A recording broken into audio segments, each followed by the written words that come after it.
This is going to be a demonstration of a basic dumbbell rear extension. So this is an arm exercise that's going to emphasize development of the arm extensors, and we really want to focus on keeping the shoulder blade back and flat, and you'll see why in a moment. So to start, we're going to have our weight, we're going to be shifted forward probably 15 degrees or so, 30 degrees, between 15 and 30 degrees. So my head is over my foot. The weight is going to start in line with my foot.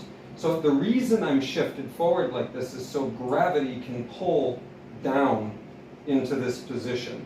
Now from here, all I'm going to do is think about pulling my shoulder blade back and extending the weight out behind me and then resisting on the way down. So this is a slow movement, isolating the rear extensors of the shoulder and arm.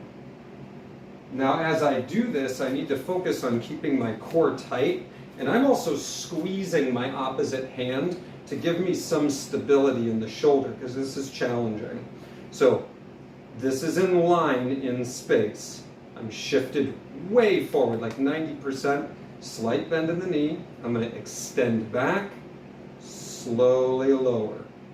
Extend back, slowly lower.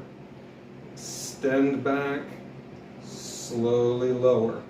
The key here is that I'm doing this with my shoulder, rolling back, going into extension, which is different than doing this, rolling the shoulder forward like so.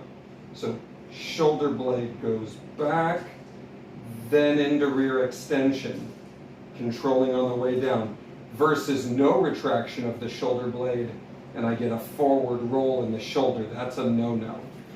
Set from the front, it looks like this. Rear extension, so I want to roll the shoulder blade back, rear extension, slowly resist on the way down, versus rolling the shoulder forward and having my chin jet forward. That's incorrect.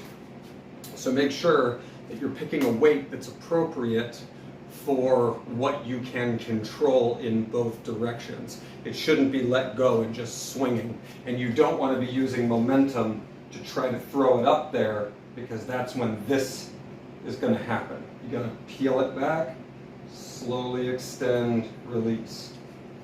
So this is an example of a dumbbell rear extension.